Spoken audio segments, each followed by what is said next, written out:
So if you get property remote and it looks like that, you're going to need to get a road put in.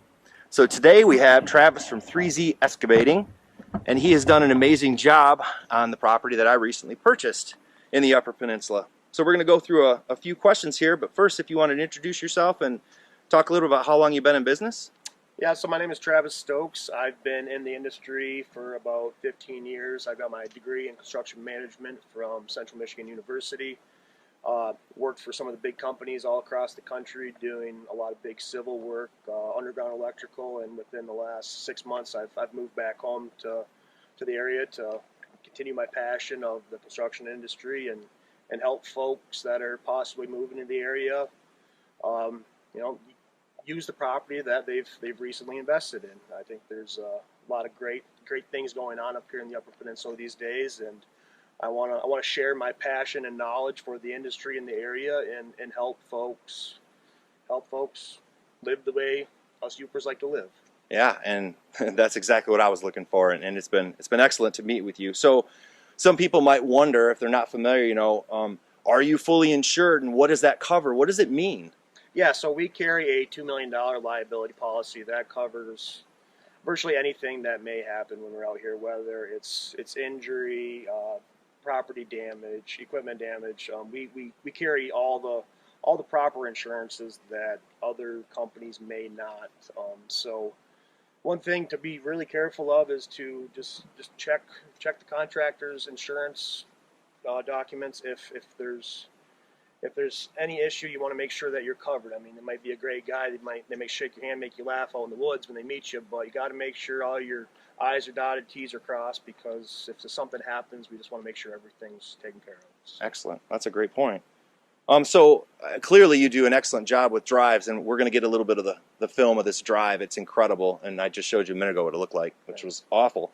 So what other services do you do outside of cutting in roads and rural properties? Yeah, so aside from road building, I've grown up in the construction industry, from residential building, commercial building, remodeling. I've done a lot of sawmill work, and then my partner as well. He's fifth generation. He comes from a logging family up here. So if you buy a property that needs to be timbered, you're the guys to call. If you need a road put in, guys to call. We've got a good team of contractors in the area as well, where if you need any sort of construction as far as cabins, garages, you name it.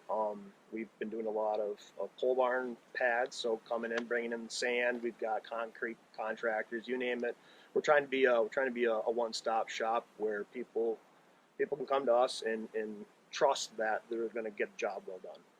That's awesome. So right now we're in the eastern UP, northeastern actually. So that's great if you're in this area, but what all areas do you cover? Are you all the way from like Paradise in the northeast side to what? I mean, what are those areas? Yeah, so I was born and raised in Newberry. My partner was born and raised in the Germfast, Manistee area. So we service basically from the Garden Peninsula up through Thompson, Manistee, Germfast, Blaney, Curtis, Gould City, Engadine, Newberry, Paradise, Grand Marais, Munising. So wow, basically Munising, Manistee, east to Paradise, Newberry, Raco area-ish. Wow. But we're flexible. I mean, we love what we do, and we'll travel to help the people in need. Well, that's good. So, I mean, the summer is gorgeous here. I know the winters are savage. It's like 8 foot of snow in this area. So, is your work seasonal? What do you guys do? Just certain things in the summer versus winter? So summertime, it's your drier season, so it allows us to build roads like this.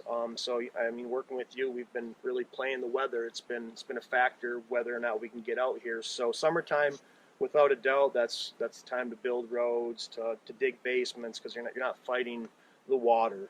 Now, if we were to timber this property, this is a great property to cut in the winter, actually, because this area has a ton of water, and in the wintertime, this will freeze up and allow us to access the property easier with our equipment, and then therefore also less damage to the property if we're not sinking and creating ruts. We can really manage the property better in the winter when everything freezes up to timber it.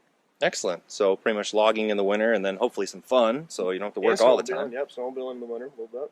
Outstanding. Okay, so specifically to ingress roads like this, so let's say somebody wants to get this done. What are some of the techniques that you would use to make this happen?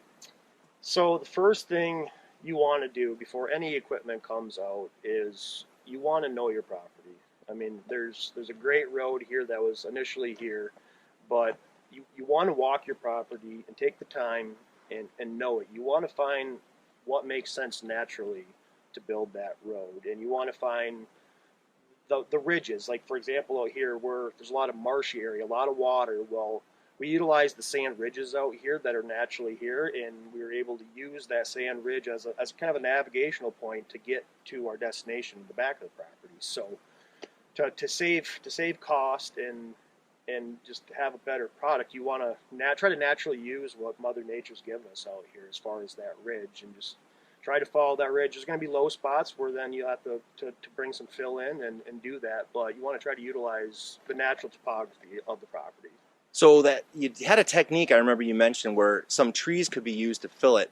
What was that called, and why would you use that? So that's an old technique that's been used for hundreds of years. It's called corduroying. So essentially the process is you follow the tree and then you cut it into sections. For example, over here we cut them into 12 to 15-foot sections, and we put the logs down, the brush down, we put all that stuff down, and then that basically creates a mat that you can put the material on top.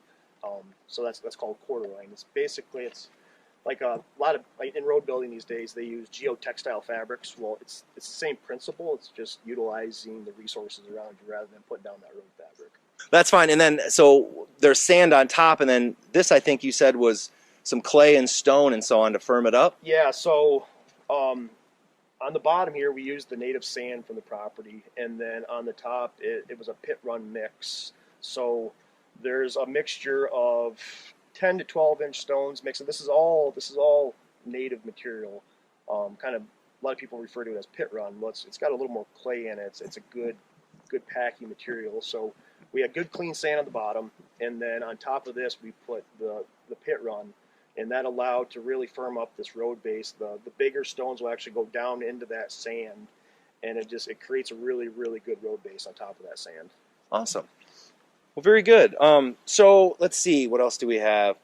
The equipment. I know you have some really awesome equipment. What kind of stuff did you have to acquire to do a job like this? Yep. So here, I guess we'll kind of go from the beginning. Is we had the chainsaws.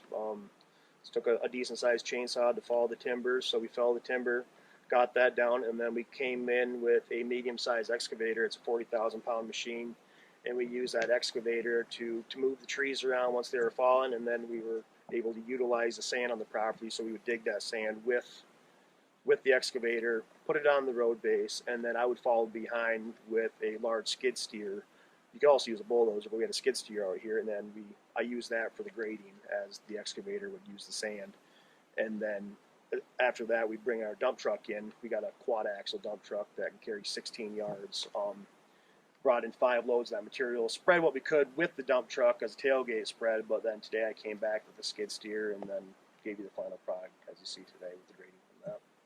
All right, so as potential customers might want to give you a call, what are some of the questions you're going to ask them? What should they be prepared for when they want a job like this? Yeah, I guess one of the biggest things is the property acquired.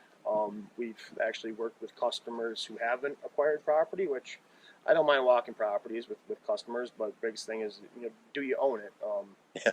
That's probably one of the biggest things. Second thing is, do you have any wetlands? Because one of the biggest things you want to kind of think about, especially as you're getting close to rivers and streams, is the proper permitting. So got to go through the proper channels as far as permitting, make sure everything's good there. Because I can't give you a price for the work if I don't know what the scope is, and the permitting process will determine that scope sometimes. So don't want to waste anybody's time. So one of the things you want to do right out the jump is look into your permits and see what the requirements are there. Do you have a situation like where you would definitely need a permit? Yeah, so the closer that you get to bodies of water, that's when the governing agencies get more sensitive. Rule of thumb is if you're within 500 feet of a lake, stream, pond, what have you, that's kind of a rule of thumb, is that 500-foot mark. Good to know. All right. So then you just might want to entertain, and you could help folks with that too, right? Absolutely. Cool. I know it's tough to navigate depending on where you are. Every county or township's got different websites, and it's a little clunky to navigate through. Where we've got the experience and relationships up there, we know who to talk to, so we can help save a lot of time if you just contact us directly, and we handle that. Obviously, we work with our customers, but we've had a lot of success where if we can kind of hold the hand of that permitting process, it'll get done quicker and more efficiently. All right. So let's say someone wants to get a job. It sounds like summer's the busiest time. When would be the best time to get a hold of you, if there was a perfect time to get work done? Yeah. The winter time is by far our slow season with the elements up here. It's tough to dig in the dirt. So winter time is the best time because we're bidding work, we're building our schedule. So winter time, spring, that's by far the best time to get a hold of us, plan, and then get in our schedule. Nigel got a little lucky this year where we had a gap that we were able to get him in, and it worked out good. But if you're getting, I guess if you're not getting phone calls from local contractors in the summer, fall, it's because they're working hard and they're at max capacity, and that's probably why you're not hearing back from them. We do our best to communicate regardless. We always try to be upfront, and if we can get to you, we can. If we can't, we'll tell you. But just we do our best to communicate versus others. Perfect. All right. So how do they get a hold of you? We'll put some of this in the comment section. You'll have all of it. But if you want to go ahead and So I guess the best way to find us is on Facebook. I run our social media page on there. It's 3Z Excavating. We're on Facebook, Instagram, or check us out. We've got a website as well. It's www.3zexcavating.com. My email is travis@3zexcavating.com, or you can give me a shout. My number is 906-287-1606. But we're on all social media, so it's probably the easiest way to get hold of us, and we'll find you from there. Awesome. Well, thanks very much. I'll let you get out of here, and thanks for your time today, man. Appreciate it, and awesome work here. Appreciate it. Thank you.